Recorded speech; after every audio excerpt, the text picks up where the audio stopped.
今年我是50整，接触香市有20来年吧。中国的香市呢，它有将近4、5千年的历史啊，但是呢，只有在这个两宋期间才出现了，有文人为主导的以文人为主的这么一个用香的方法。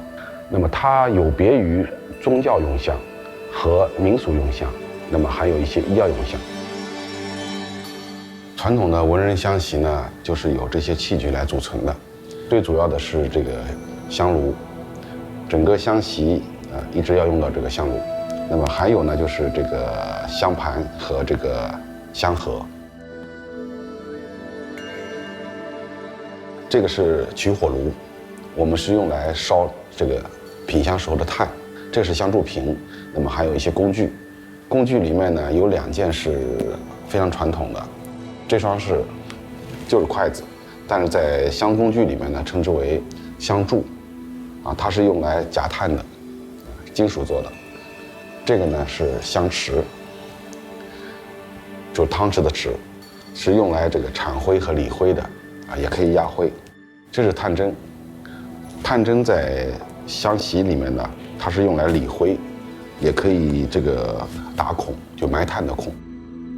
这是灰压，灰压呢是压灰用的，它在香席中的作用非常重要，它可以调节这个灰的松紧度，从而通过松紧度来调节这个火温。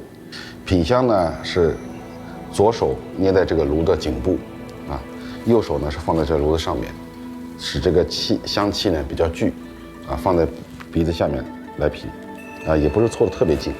咱们是不能胳膊肘朝人的，这是不太礼貌，所以说是肘是往下的，这样来品的。一般来讲的话，一次香我们是品这个3次，就是闻3次，闻完吐气，再来闻，再吐气，3次。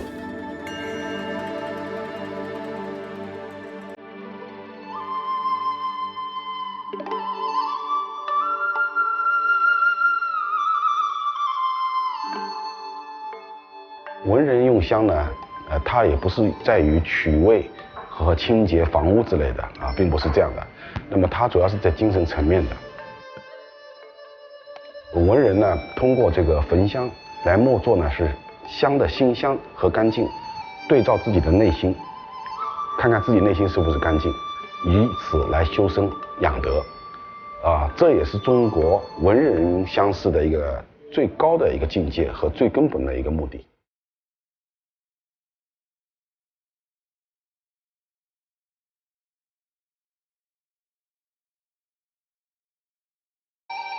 古代的这些文化本身是代表着中国人的一种生活方式，其实也是一种睿智的生活哲学。它不仅仅是一个要受到保护的这么一个传统的这个非遗项目而已。它应该是成为绝大多数的中国人的生活中的一部分。当下的呢，还是有非常大的传承空间。比如说我们在一起赏画，在一起喝茶的时候，我们在边上可以焚个香。我们这个在宋代以来的古画里面比比皆是。